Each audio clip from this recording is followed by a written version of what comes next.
오늘은 요한복음 17장 11절부터 16절까지 말씀을 보도록 하겠습니다. 오늘 예수님께서 계속해서 제자들을 위해서 교회를 위해서 기도를 계속 하고 계시죠. 그러면서 오늘 11절부터 보시면 나는 이제 아버지께로 떠나니까 아버지 이름으로 저들을 보호하시고 보존하여 주옵소서 라고 기도를 하십니다. 우리가 흔히들 그 주의 이름으로 구원을 부르는 자는 모두 구원을 얻는다 라는 말씀을 우리가 알고 있죠. 그 주의 이름으로 구원을 얻는다. 주의 이름. 그 이름이란 의미는 사전적인 의미로 다른 것과 구별하기 위해서 사람이나 사물 그리고 어떤 단체, 현상들에게 붙여서 부르는 기호를 바로 이름이라고 얘기합니다. 사전적인 의미예요. 그래서 사실은 이 이름이 존재 가치나 어떤 의의를 담고 있는 게 바로 이름입니다. 우리 마이클 조던이라는 이름 너무나 큰 가치를 가지고 있죠. 타이거 우즈 이런 사람들은 수백 조의 가치의 이름을 가지고 있습니다. 마이클 동일이라고 해서 신발을 팔면 팔리지가 않죠. 마이클 조던 80년대 90년대 초반의 한정판은 그 신발이 몇 억짜리예요. 지금은 타이거 동일 그렇게 신발을 팔면은 사람들이 안 살 뿐만 아니라 쓰레기통에 집어 던지겠죠. 그러니까 이름이라는 것은 가치, 존재, 의 그리고 거기에 정체성이 다 들어가 있는 겁니다. 본질 자체가 바로 이름에 다 들어가 있어요. 중세까지는 우리 교회의 예술, 특히 회화죠. 회화에 그림의 저자, 이름이 없었습니다. 오직 그리스도, 하나님만이 주제였어요. 그래서 하나님만이 그 그림에 돋보여야 됩니다. 근데 여러분 피렌체에 가면 피렌체 두오모래요. 두오모라고 우리 알고 있는 그 산타 마리아 델 피에오레 성당인데 그 옆에 이제 종탑이 있습니다. 탑이 길쭉하게 있어요. 그거를 건축 설계한 지오토라는 사람이 있고 그 지오토의 스승이 치마부에라는 사람이 있는데 이 치마부에가 그 초기 르네상스의 시초자들 중에 한 명이죠. 그러니까 이 사람 때부터 거의 이름을 적기 시작했어요. 그림에. 내가 이 그림의 주인공이다. 내가 이 그림을 창작했노라. 전에는 이름이 없었기 때문에 그 그림에 어떤 관심이 별로 없었습니다. 그런데 그 존재나 가치, 의 그리고 이 그림에 대한 정체성을 이름으로 나타낸 거예요. 우리가 잡초랑 민들레랑은 전혀 다르죠, 느낌이. 우리가 김씨, 이씨, 박씨 뭐 이름들이 다 있지 않습니까? 성이랑. 그런데 옛날에는 그냥 종들, 그냥 개똥이, 끝순이 이렇게 불렀단 말이에요. 전혀 다르죠, 느낌이. 이름이라는 것 자체는 그 안에 모든 본질을 담고 있습니다. 고대 세계에서 그 신의 이름을 부르는 것, 그것 자체가 어떻게 보면은 신의 이름을 계속 부르면서 일종의 마술적인 이름이 많았어요. 그래서 그 이름을 부르면서 그 신을 깨우는 겁니다. 그래서 이방신들은 다 깨워줘야 돼요, 신을. 그리고 기쁘게도 해줘야 되고 그 사람의 분노를 자극해서 일하도록 해야 돼요. 그리스 로마 신들은. 근데 하나님은 늘 깨어 계신 분이죠. 왜 구약에 자꾸 늘 깨어 계신 분이냐고 얘기했냐면 하나님은 살아계신 하나님이고 다른 이방 신들은 죽은 신이기 때문에 그래요. 이름 자체의 존재가 그 존재와 의의가 다른 신과는 다른 거예요.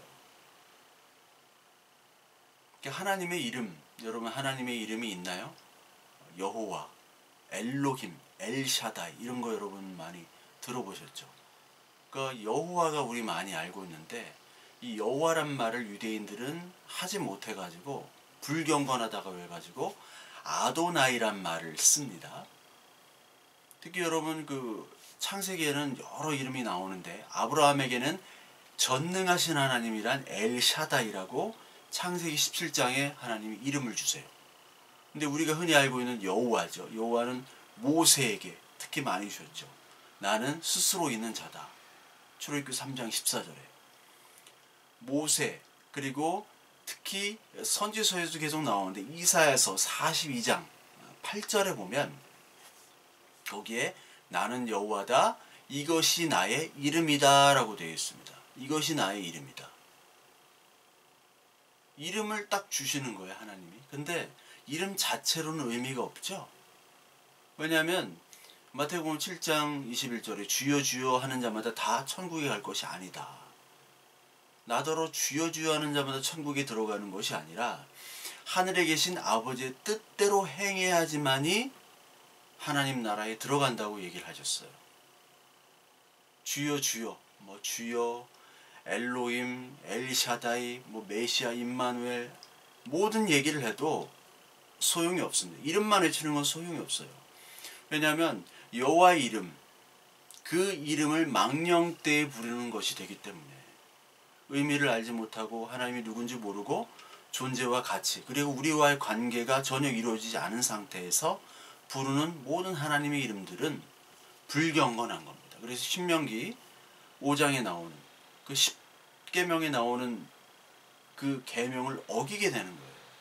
하나님의 이름을 망령되이 일컫지 말라. 망령되이 일컫는 겁니다. 그렇기 때문에 그 이름을 안다는 것, 이름을 안다는 것은 바로 아버지의 뜻과 그리고 자녀일 때만, 그 아버지가 택한 자녀일 때만 이름이 의미가 있는 거예요. 이름을 제대로 아는 자만이 구원이 있는 겁니다.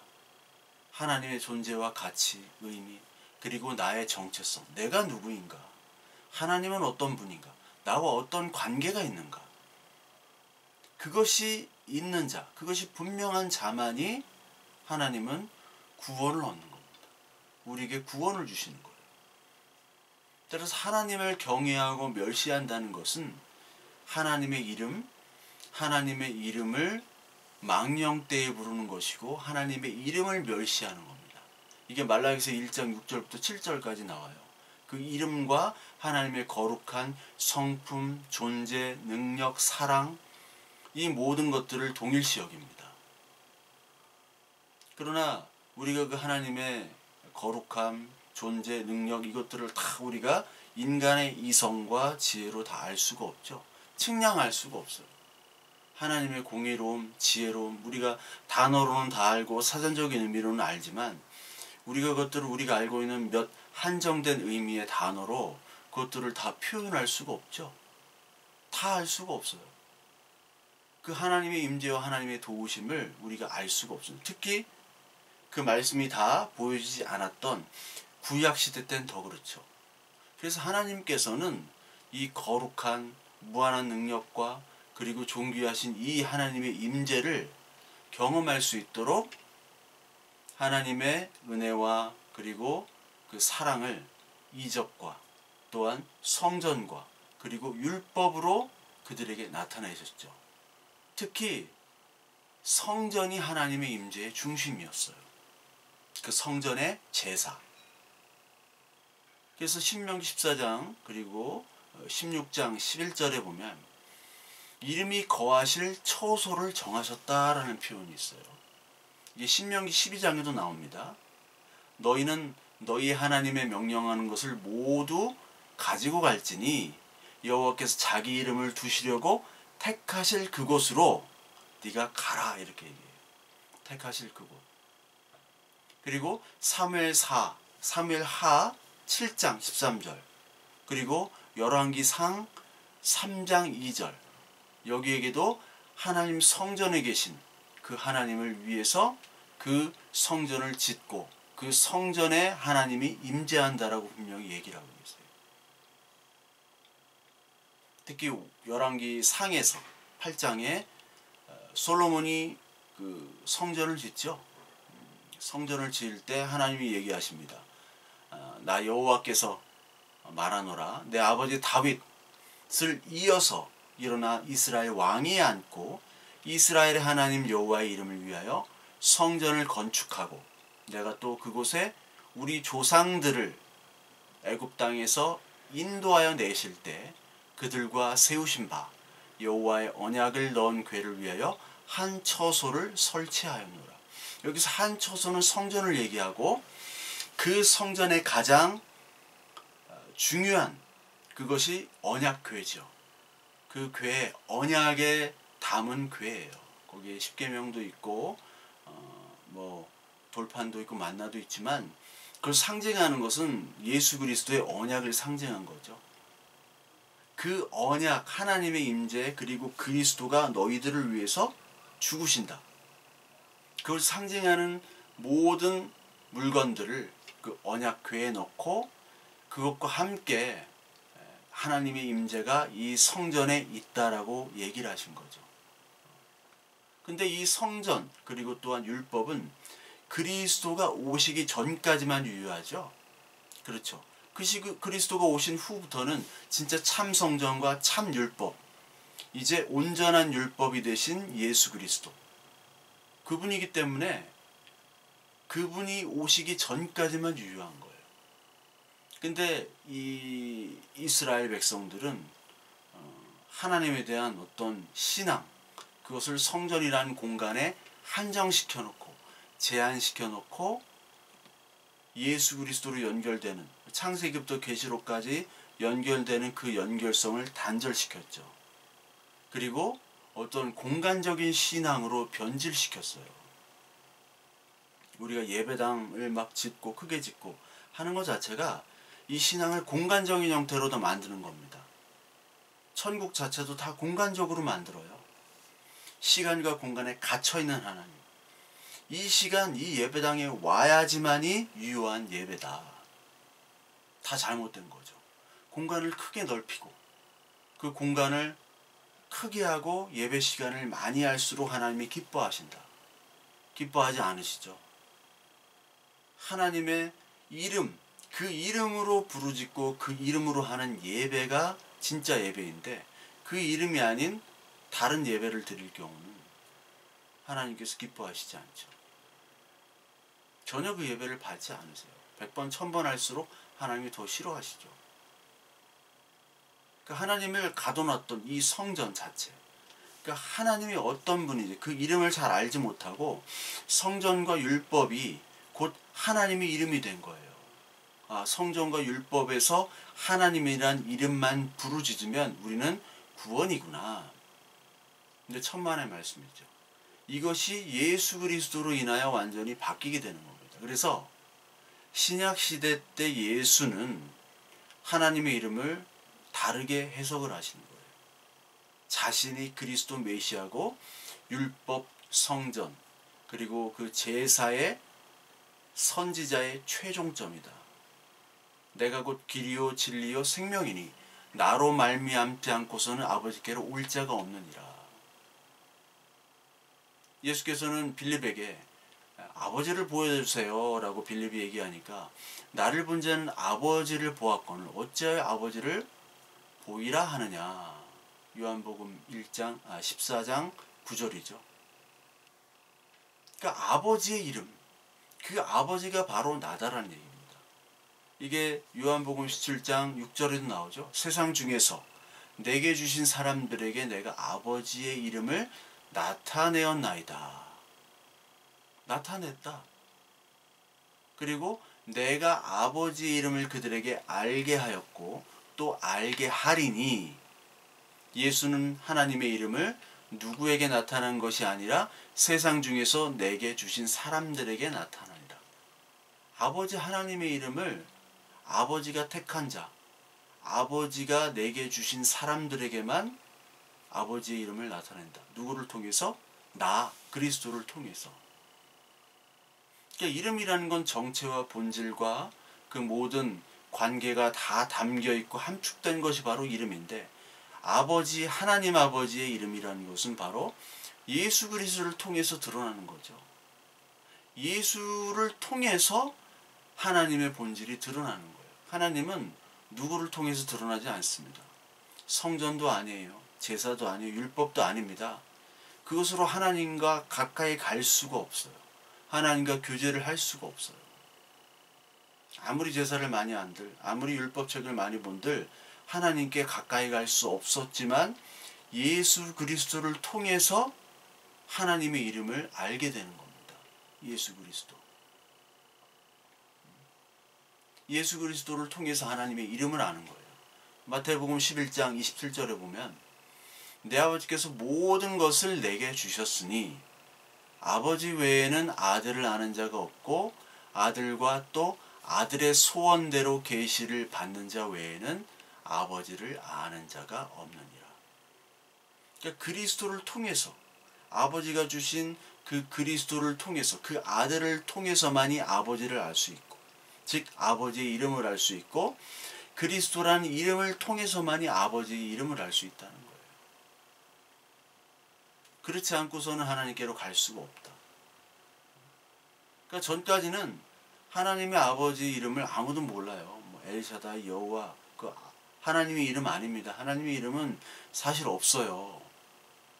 그 이름을 알려준다고 한들 우리가 그거를 표현할 수도 없을 뿐더러 그냥 여호와 하나님이라고 부르는 그냥 부를 뿐입니다. 그래서 정확한 이름은 아니에요. 아예 이름은 없는 겁니다. 그러나 분명한 거는 예수 그리스도, 그리스도는 이제 헬라어고 메시아는 히브리 말이고 예수란 인간을 통해서 그 예수란 이름이 아니라 그리스도, 뭐 메시아 그런 이름이 아니라 그건 헬라어, 히브리어가 아니라 그 인간으로 오신 하나님의 아들 자체 그것이 이름이라는 거예요. 그 이름으로 너희들을 보존한다. 굳게 붙잡고 꽉 안 뺏기려고 붙잡겠다라고 얘기하시는 겁니다. 시편 121편에 이 보존이 나와요. 이스라엘을 지키시는 하나님. 그러니까 당신의 백성을 하나님이 지키시는 거예요. 이사야서 27장 2절 3절에 보면 하나님은 포도원 지기가 포도원을 지키듯 이스라엘을 보호하신다라고 얘기합니다. 포도원 지키듯. 그러니까 포도 지기가 지키잖아요. 누가 훔쳐갈까 따먹을까 아니면 들짐승이 해야 할까 늘 지키듯이 떠나지 않고 하나님께서는 이스라엘 백성들을 지키신다는 거예요. 왜? 하나님의 언약, 하나님의 사랑. 내가 너희를 지키겠다 약속하셨습니다. 거짓말하지 않고 변개하지 않으시는 그 하나님. 그 하나님이 내 이름을 걸고 너희들을 보존하겠다.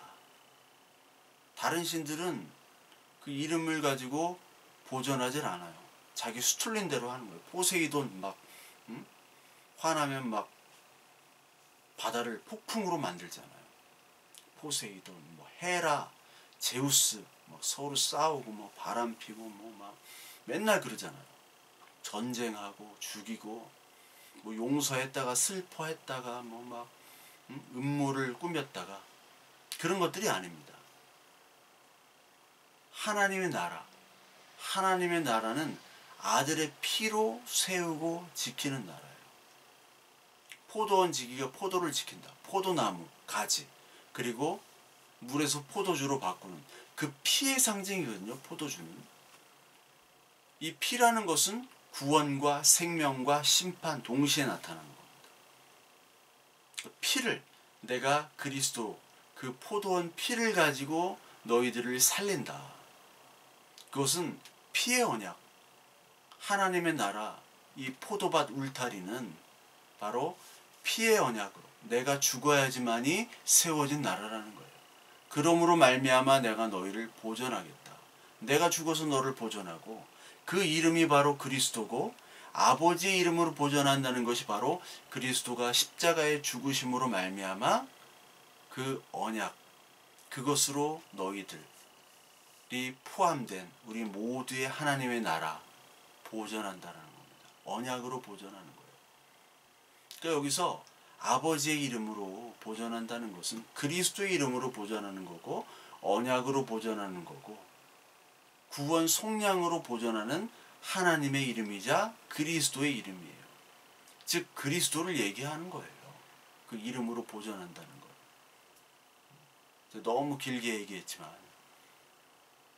그래서 오늘 예수님께서도 그 이름으로 악에서 구하옵소서 이렇게 얘기해요.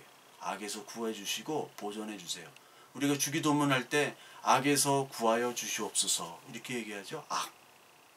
악이 뭐냐?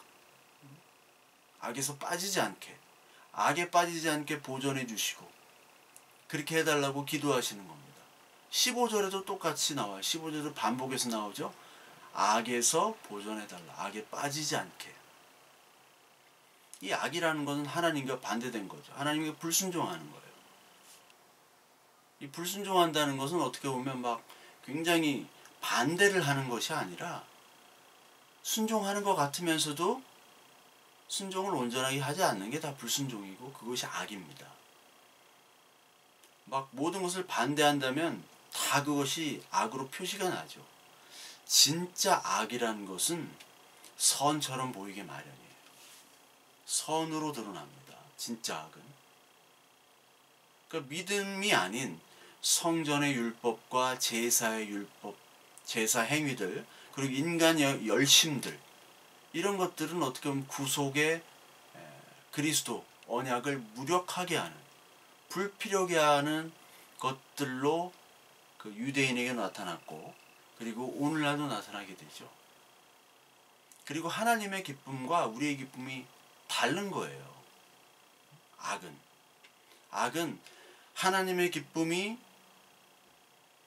아닌 거고, 하나님의 분노와 하나님의 슬픔, 하나님의 애통이 세상에선 기쁘게 나타나는, 그게 악이죠. 반대입니다.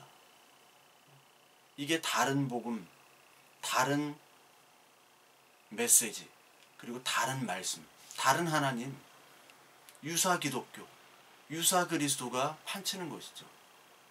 하나님이 보존되고 하나님이 그 이름으로 언약 백성이 만드는 것이 이게 가장 큰 기쁨이어야 되는데, 다른 데서 기쁨을 찾도록 만들게 하는 게 바로 악이에요. 베드로전서 1장 5절에 보면, 5절부터 쭉 보면, 너희는 말세에 나타나기로 한 예비하신 구원을 얻기 위하여 믿음으로 말미암아 하나님의 능력으로 보호하심을 받았느니라. 그러므로 너희가 이제 여러 가지 시험으로 말미암아 잠깐 근심되지 않을 수 없으나 오히려 크게 기뻐하는도다.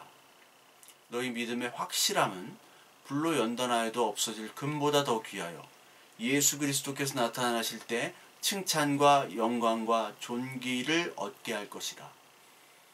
예수를 너희가 보지 못하였으나 사랑하는도다. 이제도 보지 못하나 믿고 말할 수 없는 영광스러운 즐거움으로 기뻐하니 믿음의 결국 곧 영혼의 구원을 받음이라. 이렇게 얘기합니다.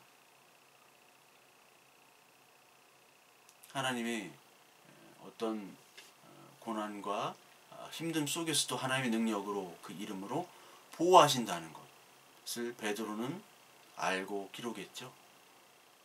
그러니까 하나님의 나라에 들어가는 것 자체가 그것이 복이고 그것이 사실 성공인데, 하나님께서 보존한다는 것을 많은 사람들은 우리의 재산과 우리의 건강, 가족, 인간관계, 어떤 명예들, 이런 것들을 보존한다고 생각할 때가 너무나 많아요. 하나님께서 그런 것도 이제 보존을 해 주시지만 가장 큰 건 우리의 믿음을 보존해 주시는 거죠. 우리가 안에 있는 그 그리스도가 떠나지 않도록. 그러니까 우리가 세상에 실직을 하고 뭐 건강을 잃고 사고를 당해도 그것이 하나님을, 그 사랑을 떨어뜨릴 수 없다라고 로마서에서 얘기하잖아요. 하나님의 그 사랑을 떨어뜨릴 수가 없다. 그것이 복이에요. 그리스도에 끊어지지 않는다. 그것이 바로 복이고 그게 성공입니다. 모든 것들을 다 성공해도 그리스도가 없다면 그것이 실패죠. 그리스도에게 끊어진 것이 실패고, 그것은 실패로만 끝나는 것이 아니라 영원한 저주입니다. 그러니까 오늘도 하나님의 도우심, 그 그리스도의 말씀의 도우심을 의존해야 되고, 그 말씀의 도우심에 따라 우리는 기도해야 되는 것이죠. 보혜사 성령의 도우심이 필요한 거예요. 베드로전서 4장 19절에 보면 하나님의 뜻대로 고난을 받은 자들은 또 선을 행하는 가운데 그 영혼을 미쁘신 창조주께 의탁할지어다. 하나님의 자녀들은 자기의 모든 것들을 하나님께 의탁하기 마련이죠. 오늘 예수님께서도 하나님에 대해서 이제 자기를 의탁하고 그리고 이 제자들, 이 교회를 하나님께 맡깁니다라고 기도하셨듯이 우리는 하나님께 의탁하는 존재로 살아가게 바뀌어지는 거예요. 이게 신자가 되는 거고, 이게 멸망받는 자녀에서 축복의 자녀로 바뀌어지는 겁니다. 멸망받는 자녀들의 모습은 세상의 모습이고, 이것은 믿음이 없는 것이고, 그 안에 그리스도가 없는 것이요 말씀 메시가 없고, 이것은 하나님의 보호도 있지 않는 것이죠. 성경에서는 은혜의 모습과 그리고 멸망의 모습, 하나님의 은혜의 사랑의 구원의 모습, 생명의 모습과 그 죄악 그리고 죽음 그리고 저주의 모습, 심판의 모습을 계속 비교해서 얘기를 하고 계세요. 베드로후서 3장 2절부터 7절까지 보면 곧 거룩하신 선지자의 예언한 말씀과 주되신 구주께서 너희의 사도들로 말미암아 명하신 것을 기억하게 하려노라. 먼저 이것을 알지니 말세에 기롱하는 자들이 와서 자기 정욕을 쫓아 행하며 기롱하여 가로되 주의 강림하시는 약속이 어디 있냐. 조상들이 잔후로부터 만물이 창조할 때까지 같이 그냥 있다 하니 이는 하늘이 예적부터 된 것 같이 땅에서 물이 나와 물로 성립한 것도 하나님의 말씀으로 된 것을 저희가 일부러 잊으려 합니다. 이로 말미암아 그때의 세상은 물의 넘침으로 멸망하였을 때 이제 하늘과 땅은 그 동일한 말씀으로 불사르기 위하여 간수하신 바 되어 경건치 아니한 사람들의 심판과 멸망의 날까지 보존하여 두신 것이니라. 말세에 하나님의 말씀이 없다, 하나님이 안 오신다, 믿음이 없다 라고 이야기를 하시죠. 가짜다, 다 거짓이다 라고 얘기를 하는 겁니다. 근데 하나님의 자녀들은 이 말씀을 믿잖아요. 그러니까 말세는 지금도 말쓰고 과거에도 말쓰였듯이 이 계속해서 하나님의 말씀을 거부하는 사람들이 나타납니다. 다른 믿음, 유사복음, 그것과의 싸움이에요. 창세기부터 계속해서 어린 송아지, 금송아지 상을 딱 해놓고 이것이 바로 우리를 이끈 하나님이다. 금송아지가 하나님이 될 수가 없는데 많은 사람들이 보여지고 많은 사람들이 흠모할 만한 것들을 세워서 이것이 하나님이다라고 얘기하는 거예요. 세상은 하나님을 변질시켜서 다른 것들, 하나님의 것과 인간의 어떤 욕망들, 비슷한 것들을 자꾸 섞습니다. 그냥 하나님이 없다라고 얘기를 안 해요. 하나님이 계시고 하나님이 살아계시고 하나님이 인도하시고 하나님이 은혜 주시고 거기에 인간의 모습을 섞는 겁니다. 인간의 것들을 섞어요. 그 교회에 열심히 예배하고 봉사하고 헌신하다. 착하게 살아야 되고 성실하게 살아야 돼. 다 얘기해요. 근데 성경에서 얘기하는 은혜와 구원과 그리고 심판의 하나님을 얘기 안 합니다. 정확한 하나님의 말씀을 얘기를 안 해요. 그러니까 많은 사람들이 지금 다 떠돌아다니는 거예요. 떠돌아다니고 있습니다. 많은 사람들이 방황을 해요. 세상은 원래 방황을 하는 거고 교회에 있는 사람들, 교회에 나오는 사람들이 다 방황하고 있어요. 우리 목사님들 다 방황해요. 소식들 들어보면 다 방황하더라고. 뭐 학위를 뭐 따야 된다는 등 가짜 학위고 요즘 가짜 학위는 별로 없는데 국내 박사 학위 그리고 뭐 가정을 살린다고 가정 세미나를 한다는데 그걸 하려면은 뭘 해야 되고 이걸 해야 되고 무슨 뭘 자격을 따야 되고 다 방황을 하고 있어. 왜? 하나님의 말씀을 모르니까. 목사들이 이렇게 헤매는데 성도들이 어떻게 하겠습니까? 더 헤매지. 제가 아는 친구 머리는 좋은데 그동안 신앙생활을 열심히 했다고는 하는데 물어보면 아무것도 몰라. 맨날 저한테 이제 연락해서 이제 그가 몸이 연약해지고 힘들고 하다 보니까 방법이 없으니까 병원에서도 방법이 없으니까 말씀과 기도로 치유를 해야겠다. 그래서 성경을 보니까 성경을 모르는 거예요. 알긴 아는데 많이 읽고 뭐 포켓 성경 해가지고 맨날 들고 다니고 읽고 암송했는데 그 의미를 모르는 거예요. 머리가 좋으면 뭐합니까? 머리가 좋은 것과 하나님의 말씀을 깨우치는 것은 전혀 다른 문제예요. 하나님 말씀이 이 복음이 들어오는 것과는 머리가 좋은 사람일수록 더 모릅니다. 그래서 그 친구가 하나 둘씩 알아가고 있어요. 그 알아감을 통해서 그가 사실은 병이 나을 수도 있고 안 나을 수도 있지만 그게 바로 치유가 되는 거예요. 거기서 기쁨이 오는 거예요. 하나님의 뜻을 알면서. 하나님의 뜻을 알게 되고 나의 존재를 알게 되는 것은 그리스도의 이름으로 하나님의 이름과 내 이름, 성도라는 내 이름을 알게 되는 겁니다. 근데 이것들을 방해하는 세력들이 너무나 많죠. 마귀들은 이것들을 하나님의 이름이 아닌 다른 이름, 하나님의 이름일 수도 있지만 그 하나님의 이름이 요럴 수도 있어. 여기서 조금 플러스를 하고 또 요거는 좀 빼고 더하고 하다 보면 우리가 아는 것보다 더 우리가 더 감격하고 풍성하고 더 좋은 하나님을 만날 수 있어 하고 유혹을 하는 겁니다.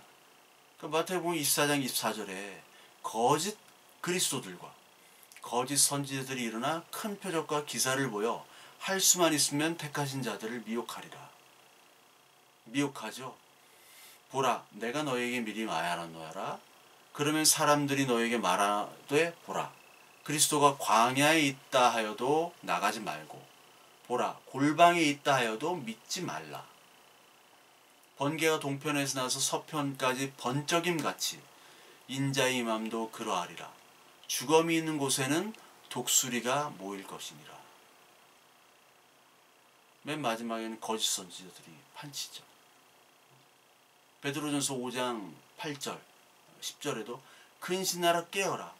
너희 대적 마귀가 우는 사자같이 두루 다니며 삼킬 자를 찾나니 너희는 믿음을 굳건히 하여 그를 대적하라. 이는 세상에 있는 너희 형제들도 동일한 고난을 당하는 줄 알미라. 영원한 영광에 들어가게 하시니가 잠깐 고난을 당한 너희를 친히 온전하게 하시며 굳건하게 하시며 강하게 하시며 털을 견고하게 하시리라.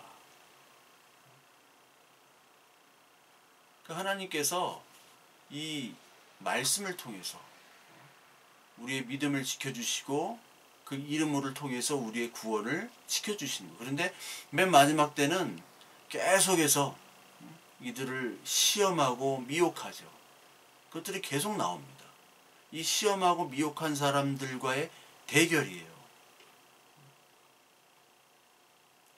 그러면서 마지막에 어떻게 기도하시냐면 우리와 같이 너희도 하나 되게 해달라고 예수님이 기도를 합니다. 하나 되게 해달라. 모든 교회들이 그리스도라는 매개로 죄가 사라지고 하나님과 소통이 되어 그 뜻을 나누고 서로 소통하며 하나가 되는, 이제 죄가 허물이 사라지니까 그리스도의 이름으로 말미암아.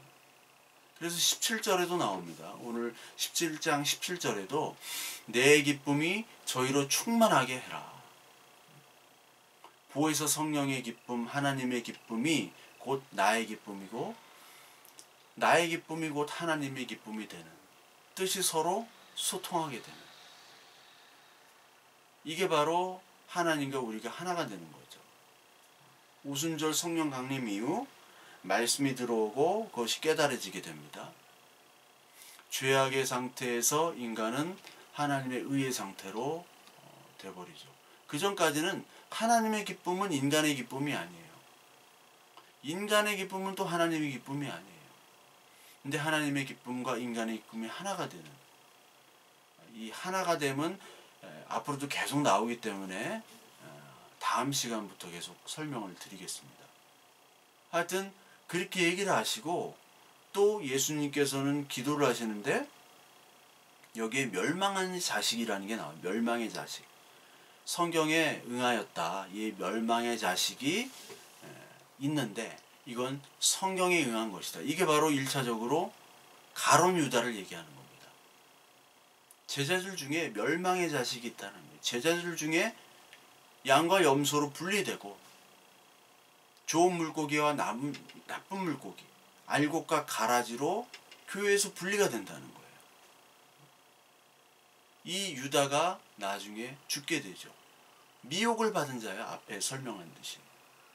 그 거짓 선지자, 거짓의 것들, 그 쾌락의 것들, 행복의 것들을 받아들인 거죠. 가짜 그리스도를 섬긴 거예요. 사도행전 1장 20절에 보면 형제들아 성령이 다윗의 입을 통하여 예수 잡는 자들의 길잡이가 된 유다를 가리켜 미리 말씀하신 성경이 응하였으니 마땅하도다. 이 사도행전 1장 20절의 말씀이 오늘 나온 성경 12절의 말씀과 똑같죠. 이 사람은 본래 우리 수 가운데 참여하여 이 직분의 한 부분을 맡았던 자라. 이 사람이 불의의 삭스로 밭을 사고 후에 몸이 곤두박질하여 배가 터져 창자가 흘러나온지라. 이 일이 예루살렘에 사는 모든 사람에게 알리어져 그들의 말로는 그 밭을 아겔다마라고 하니 이는 피밭이라. 시편에 기록하였을 때 그의 거처를 황폐하게 하시며 거기 거하는 자가 없게 하소서 하였고 또 일렀을 때 그의 직분을 타인이 취하게 하소서 하였도다.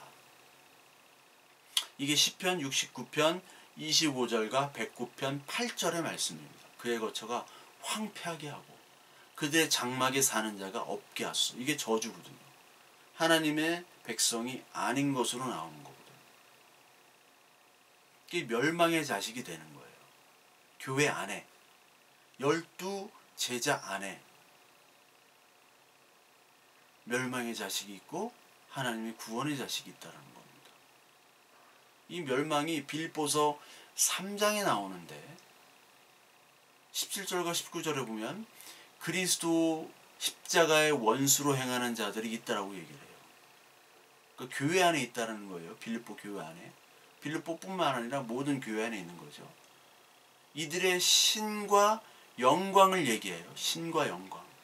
빌립보서 3장 17절과 19절에 보면 이들의 신과 영광은 잘 먹고 배부름. 그들의 신은 배라고 얘기를 하죠. 잘 먹고 잘 사는 것. 장수, 잘 먹고 건강하게 사는 것이 그들의 하나님이에요. 그런 하나님은 아닌데 그런 하나님으로 알게 되는 자들은 멸망으로 가는 겁니다. 그러니까 멸망은 유사 그리스도죠.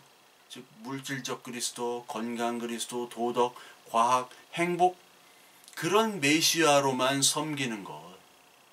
이것이 그리스도가 아닌 다른 것으로 배 채우려고 하는 자들의 모습입니다. 배가 채운다는 것은 뭐 잘 먹고 잘 산다는 것 그것 1차적이지만 다른 것 자기가 만족할 만한 것으로 채운다는 거예요. 그리스도가 아닌 은과 금. 은과 금은 인간의 가치, 인간이 가치 있게 여기는 것을 은과 금이라고 표현하는 거예요. 재물뿐만 아니라 은과 금이 그들을 보호하고 구원해 줄 거라고 생각하는 모든 자들은 멸망의 자식들입니다. 이게 에스겔서 7장 19절에도 나옵니다. 그들이 그 은을 거리에 던지며 그 금을 예물같이 여기리니 오물같이 여기리니 이는 여호와 내가 진노를 베푸는 날에 그 은과 금이 능히 그를 건지지 못하며 능히 그 심령을 족하게 하거나 그 창자를 채우지 못하고 오직 죄악에 빠지는 것이 되미로다. 그날 심판의 날 진노의 날에는 은과 금 소용없다라는 거예요. 전쟁 났을 때 여기 1차 대전 때 독일 엄청난 인플레이션이었죠. 지폐에다가 줄을 긋고 거기다가 공을 더 긋고 막 빌리언 마르크로 해서 빌리언 마르크. 현대에는 이 짐바브웨라는 나라가 1조 달러인가 뭐 지폐가 1조 달러인가 뭐 100억 달러인가 지폐 한 장이 그래요. 그거를 트럭으로 가져가도 빵 하나를 못 사요. 그 옛날에는 그 지폐만 있으면 든든했는데 그 지폐를 가지고 불장난을 하고 그 지폐를 놀이기구, 쓰레기같이 막 버리는 거예요. 은과 금, 우리가 소중히 여기던 은과 금을 가지고 우리 구원을 못한다는 겁니다. 어떤 사람은 나라가 다 책임져 줄 것이다. 내가 가지고 있는 연금, 내가 가지고 있는 재산, 이런 것들이 다 책임져 줄 것이다. 여러분 전쟁 나보세요. 책임 안 져줍니다. 우리나라 연금 이거 언제까지 갈 거라고 생각하세요? 전쟁이 난다? 그럼 여러분 국가가 여러분 이렇게 하십시오, 저렇게 하십시오. 영화에서 나오죠. 이렇게 해서 저렇게 하십시오. 다 뻥이라고. 근데 실제 뻥이에요. 실제 거짓말을 해야 돼. 왜? 통제가 안 되니까. 통제하기 위해서 거짓말을 할 수밖에 없어요. 국가가 책임져 주지 않습니다. 은금이 책임져 주지 않아요. 자기 생명은 자기가 책임질 수도 없어요. 우리의 생사회복 많이 얘기하잖아요. 주님 손안에 달린 겁니다. 근데 이것을 모르고 그리스도가 아닌 다른 것, 은과 금에 신경을 쓰는 것이 바로 미혹과 멸망과 심판의 모습이에요. 데살로니가후서 2장 3절부터 잘 아시죠? 영으로나 또는 말로나 또 우리에게서 받았다는 편지로나 주의 날이 이르렀다 해서 쉽게 마음이 흔들리거나 두려워하지 말라, 이렇게 얘기합니다. 미혹되지 말라 먼저 배교하는 일이 있고, 저 불법의 사람 곧 멸망의 아들이 나타나기 전에는 그 날에 이르지 아니하리니, 이렇게 얘기합니다. 그러면서 마지막에는 불법이 이미 활동을 하였으나 그것을 막는 자가 있어 그 중에서 옮겨질 때까지 하리라. 그때 불법한 자가 나타나리니 주 예수께서 그 입의 기운으로 그를 죽이시고 강림하여 나타나심으로 패하시리라. 악한 자의 나타남은 사탄의 활동을 따라 모든 능력과 표적과 거짓 기적과 불의의 모든 속임으로 멸망하는 자들에게 있으리니 이는 그들이 진리의 사랑을 받지 아니하여 구원함을 받지 못함이라. 이러므로 하나님이 미혹의 역사를 그들에게 보내사 거짓 것을 믿게 하심은 진리를 믿지 않고 불의를 좋아하는 모든 자들로 하여금 심판을 받게 하려 하심이라. 너무 많이 이 말씀을 얘기해서 더 의미를 설명할 필요가 없죠. 그러니까 거짓 것을 하나님이 사용하시는 거예요. 심판으로 인도하기 위해서. 미혹되는 자들, 심판을 위해서 자꾸 미혹의 영을 하나님이 부리시는 겁니다. 끝까지 하나님의 복음을 거부하는 자들, 끝까지 하나님의 말씀을 자기의 욕망으로 채우려고 하는 자들은 심판이 되는 거예요. 그러면서 하나님께서 말씀으로 너희들을 주셨고 너희들이 이제 하나님의 자녀가 됐으니 그러면 이제 세상이 너희를 좋아하는 것이 세상이 너희를 미워한다고 14절부터 얘기하시죠. 세상과의 전쟁이니까. 세상은 미워하죠. 왜? 말씀은 죄와 의의 심판에 대해서 얘기를 하기 때문에 세상의 죄, 세상의 의, 그리고 세상에 대한 심판을 얘기합니다. 이게 요한복음 16장에 나오는 성령의 일이죠. 그러니까 성령의 일을 통해서 그 말씀이 들어가는 거예요. 말씀이 죄가 뭔지 의가 뭔지 심판이 뭔지를 알게 하는 거잖아요. 그러니까 말씀을 통해서 이 세상에서 그들의 잘못과 죄악들을 드러내는데 이 말씀을 사용하시는 겁니다. 말씀은 빛이요 그리스도요, 그 그리스도가 와서 어둠의 우리들을 비춰주시는 거죠. 비추니까 막 다 죄악인 거예요. 내가 옛날에 의라고 생각했더니 의가 아니라 죄악이었던 거예요. 내가 하나님을 잘 섬긴다고 하는 것들이 다 자기 의였고 하나님을 섬기지 않았던 것으로 드러난 거예요. 말씀이 다. 마태복음 10장 34절 39절에 내가 화평을 주러 온 걸로 생각하지 말고 화평이 아니라 검을 주러 왔노라. 아비와 딸과 어미와 며느리와 시어머니 불화있게 하려 함이라. 사람이 원수가 자기 집안의 식군이라. 아비나 어미를 나보다 더 사랑하는 자는 내가 합당하지 않고 아들이나 딸을 나보다 더 사랑하는 자는 내게 합당치 아니하고 또 자기의 십자가를 지고 나를 쫓지 아니하는 자도 내게 합당치 아니하니라. 자기 목숨을 얻는 자는 잃을 것이요 자기를 위해 목숨을 잃는 자는 얻으리라.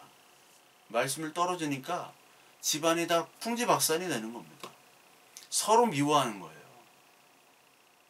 옛날에 서로의 동지, 가족들 미워합니다. 왜? 세상에 속한 사람과 세상에 속하지 않은 사람을 말씀이 구분을 시켜놔요. 딱 갈라놓습니다. 가족 간에 갈라놓고 친구끼리 갈라놓고 같은 동지끼리 갈라놔요. 근데 그것이 하나님의 말씀이 떨어졌기 때문에 그래요. 말씀이 떨어지지 않으면 그럴 필요가 없는데, 말씀을 주셨으면 우리에게 축복을 주셔야 되는데 세상이 미워하는 거예요. 아니, 가족이 미워하는 겁니다. 왜요? 세상이, 너희들은 너에게 더 이상 세상에 속하지 않은 백성이기 때문에. 요한복음 15장 18절에 보면 그걸 이상하게 여기지 말고 이 세상은 나를 먼저 미워했다, 그렇게 얘기하면서 16장에는 출교를 당하고 미워하고 핍박받는 그런 것들을 얘기하셨죠. 그러면서 세상의 기쁨이 너희들에게 애통이 되고 너희들에게 기쁨은 세상의 애통이 되는 거, 마치 소돔과 같은. 그러면서 예수님이 얘기하시기를 여자가 아이를 낳으면 그리스도를 낳음으로 기뻐하는데, 그렇죠. 기뻐하잖아요. 우리는 말씀을 기뻐. 근데 세상은 기뻐합니까? 세상은 우리가 복음, 이 그리스도 말씀을 얻었다는 것에 기뻐합니까? 전혀 기뻐하지 않죠. 그리스도가 오시면 기뻐합니까? 기뻐하지 않죠. 왜냐하면 원래 세상이기 때문에. 세상은 공중권세 잡은 마귀의 소속이기 때문에 그래요. 거짓으로 둘러싸이는 것이 바로 세상이에요. 그렇기 때문에 진리가 오면 진리를 가두고 진리를 덮습니다. 왜? 거짓의 압이기 때문에. 그 진리를 주시러 오셨기 때문에 그 진리를 선포하면 이 세상은 싫어하기 마련해요. 마귀의 자식들이기 때문에. 요한복음 8장 44절에 너희는 너희 아비 마귀에게서 났으니 너희 아비의 욕심을 너희도 행하고자 하느니라. 저는 처음부터 살인한 자요 진리가 저희 속에 없으므로 진리에 서지 못하고 거짓을 말할 때마다 제 것으로 말하나니 이는 저가 거짓말쟁이요 거짓의 아비가 되었느니라.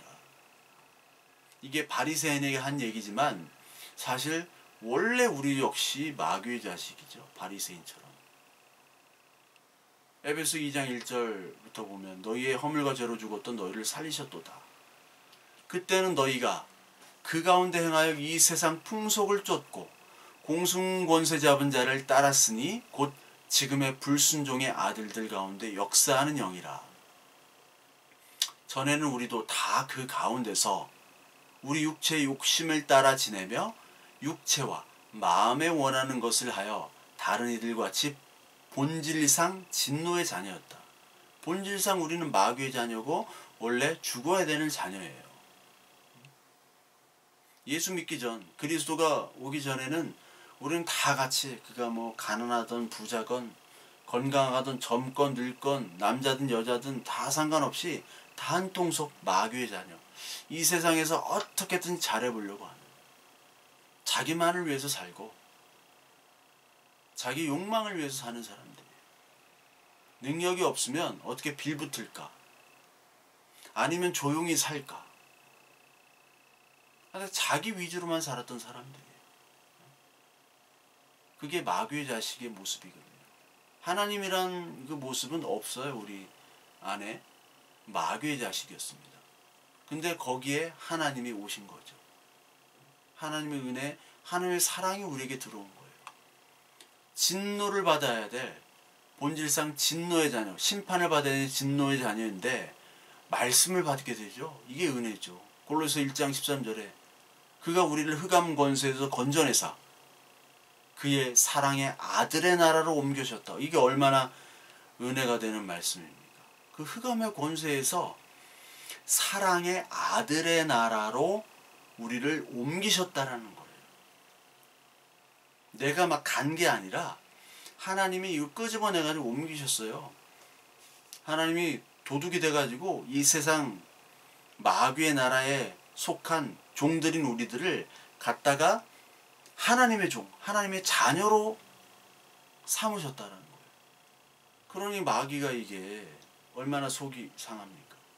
내 재산, 내 종들이었는데 마귀의 아들, 내 아들인데 하나님의 아들이 됐어. 내 재산을 누가 훔쳐갔다고 생각해 보세요. 가져갔다고 생각해 보세요. 화나죠? 가만둡니까? 싸우잖아요. 그러니까 이 마귀와 우리 자녀들과의 싸움이 이 세상에서 계속 이루어지는 거예요. 갈라디아서 1장 4절에 보면 그리스도께서 하나님 곧 우리 아버지의 뜻을 따라 이 악한 세대에서 우리를 건지시려고 우리 죄를 위하여 자기 몸을 들이셨으니, 우리를 건지기 위해서 이 악한 세대에서 예수 그리스도께서 자기 몸을 던지신 그 언약, 그 그리스도의 이름으로 우리를 구원하시고 우리를 보존하시는 거예요.